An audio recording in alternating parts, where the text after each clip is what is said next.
Good afternoon. The reason why we're here today to talk about this case is there's sometimes, we deal with crime, a lot of crime, unfortunately. And for us in law enforcement, sometimes we're a little hard into it and we go through the business of the crime. And at the same time, we have a lot of compassion for the victim, but we just see so much of it. Our hearts are hardened a lot of times.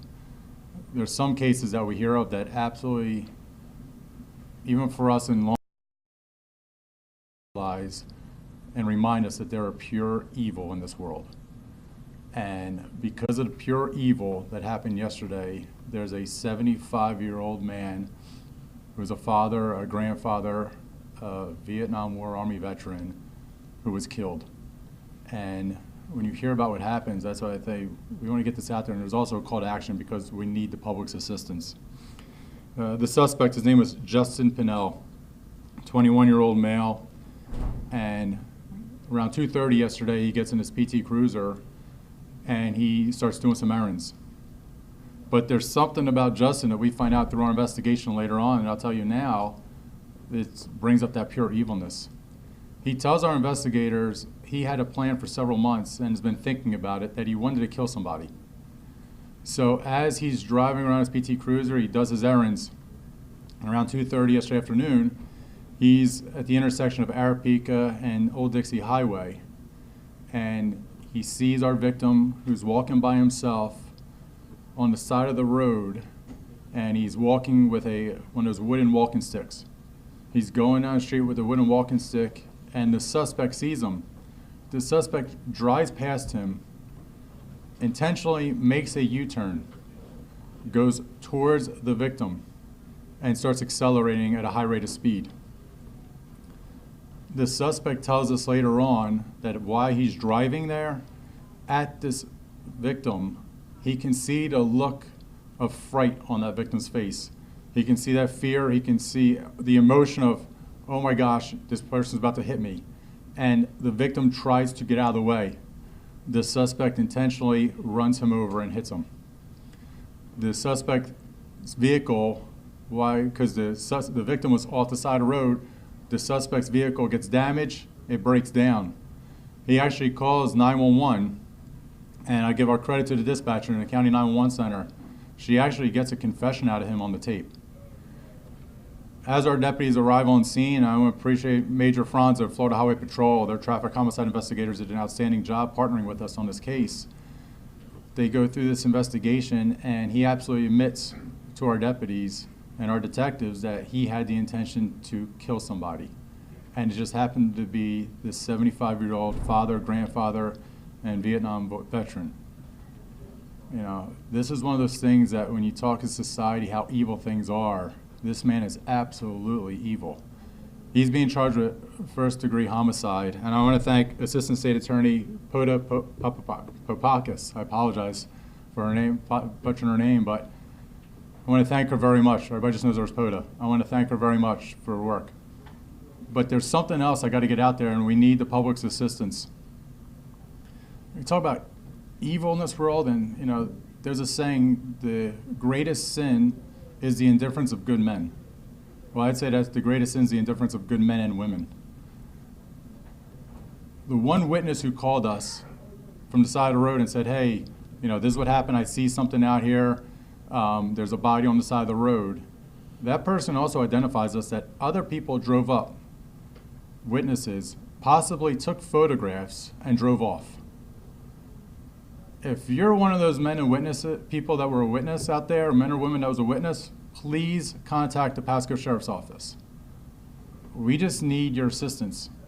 We have a very solid case, we have a very strong case, but at the same time we have to bring as much justice as we can for this victim. So please, if you're out there, you saw something, we just want to talk to you. We just want to find out what happened, what you saw, because we want to help the Assistant State Attorney in her case to make sure that we bring justice for this victim. And at the same time, we just need information. But I also put it out there, if you see something horrific like this, don't stop. Please stop by. Don't go. Don't stop and drive off. Stop and help. Your indifference, those are those things in our society today. We need people to do the right thing. And I tell them, you're not in trouble. We just want to talk to you because we need that information. So with that, is there anything I can answer? When you guys arrived there, what was his demeanor at the scene? I'll let Sergeant Rosa go further into it, but from all information I've gathered so far is that it was almost for him pleasurable. The fact that he intentionally did this, he did what he wanted to do, and the fact that he actually laughed to the detectives when he said, I saw the victim, scared. I saw the victim trying to jump, it seemed like he got pleasure from that. But I'll let Mike go further. Good afternoon, everyone. My name is Michael Rosa. Last name is ROSA. I'm a sergeant of the Major Crimes Unit in Pasco Sheriff's Office. So the defendant suspect spoke to our detectives. He was very calm during the interview, confessed to everything, was extremely cooperative. He was able to answer all our questions. He appeared very lucid and didn't appear to be under influence of anything. Sergeant, do you think, or do your detectives think he has mental issues? As of right now, he answered all our questions, able to answer our questions like anybody else that we would speak to. When we have a case like this, we usually speak to the person about what's going on in their life. He was able to answer every question we asked him. So he appeared just like me and you. Can you talk a little bit more to his background? Had he had any run-in with you guys prior? So he only had 2 reports in our system. One was a runaway, and that's it. Nothing else in our system at all. He had never been arrested before at all before this incident. Have you ever worked a case where someone has planned or wanted to run someone over like this before? So I have worked cases where someone's planned to kill somebody. Maybe I have never worked a case where someone planned to actually go out and look for a victim and actually run the victim over. We haven't had a case like that I'm aware of. Can you talk about what maybe inspired him to do this? The only thing he really told us at this time was that he had planned this for several months, that he wanted to kill somebody, and on that day he decided to leave his home with intent to go find someone to run over and kill them. And there was no connection between Pennell and the victim? So during our checks of reports in the Pasco County Sheriff's Office system, we did not find anything linking the two at all, and our defendant also admitted that he did not know the victim, and the victim was the act was not random, but the victim was a random victim. And again, to clarify, the victim was on a sidewalk? No, sir. So Aripeka Road does not have any sidewalks. He was walking on the roadway, and as the subject was driving towards him, he was trying to get off the roadway, and our defendant increased his speed and ran him over. Have you guys obtained any warrants to search his home or where he lives? So that's an ongoing investigation. We are doing some search warrants on some electronic items and his vehicle right now, but that's still in the process. It's still, even though our unit made an arrest, there's still a lot more work to do to be done. Have you found anything so far that you can comment on that may shed any light on this? Or Not at this time, sir. Okay. Not at this time. Is there any indication that the speed he was going when he hit? We are still investigating that. Our partners at the Florida Highway Patrol are still investigating that and still doing their report for that. At this point, do you think he told anyone that he was going to do this? Anybody knew about it? So we are currently investigating that. We're speaking to family and friends. We don't have an answer for you right now on that part. And the suspect, the victim died at the scene? Yes, sir. Okay. Can you elaborate any more details on the victim? Is the victim's name able to be released to the press? Not at this time, sir. I can elaborate on that. Yes, sir. Thanks, Mike. The other part, the family, we've been in touch with the family, talking to them, and they actually even asked to be protected. They said, I don't want his name out there. I don't want to put it out there. But they did want to release it. Like everybody can imagine, he was absolutely loved.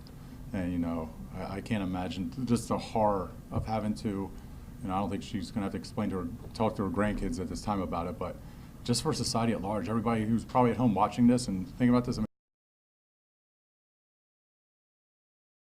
into the fact that did he say this to anybody? And unfortunately, in today's day and age, you can't just, if you hear somebody say, I want to do harm to somebody else, report that, tell somebody. I think we've done a pretty good job, and I want to thank our schools in the fact that report something. If somebody says, I want to harm somebody in school or do something in school, we get a lot of tips. We get a lot of information. Unfortunately, in a situation like this, you're seeing somebody who may have said something to somebody else and said, I'm thinking about killing somebody, let us know. Unfortunately, we're dealing with a sad situation, and I go back to this is absolutely evil. There is no other way around saying this. This is just, who does this? That's the thing, but fortunately, we were able to catch the individual.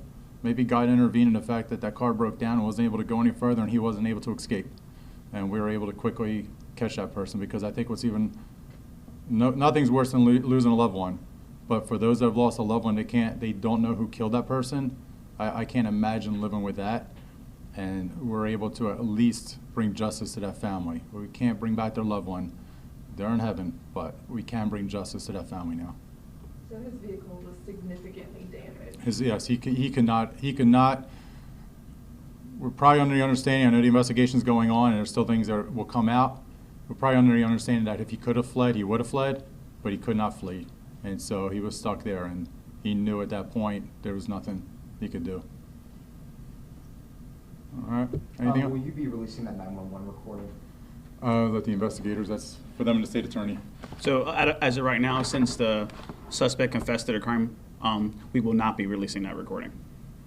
Thank you, sir. What about the pictures of the vehicle? Any chance those could be released? I believe that it's too early in investigation to release anything like that. I will tell you this, that if there are any citizens out there that have any other reports that a red PT Cruiser maybe drove at them or anything like that, or involved in other accidents, please contact the Pasco Sheriff's Office. Thank you. And which one of you spoke to the family? Was it you, sir? My unit did, yes. Okay. Can you kind of elaborate on anything else that they had in terms of the message or anything? No, they just wanted to tell everyone that their loved one, our victim, was very loved, and he was down in Florida for some warm weather, and that he was a retired vet. Thank you. Is he a seasonal resident? Can you No, disclose where he's from originally? I believe so at this time, without giving too much information about the victim, but he lives here full time. And the suspect is originally from this part of Florida? Yes, sir. Okay. Thank you all very much.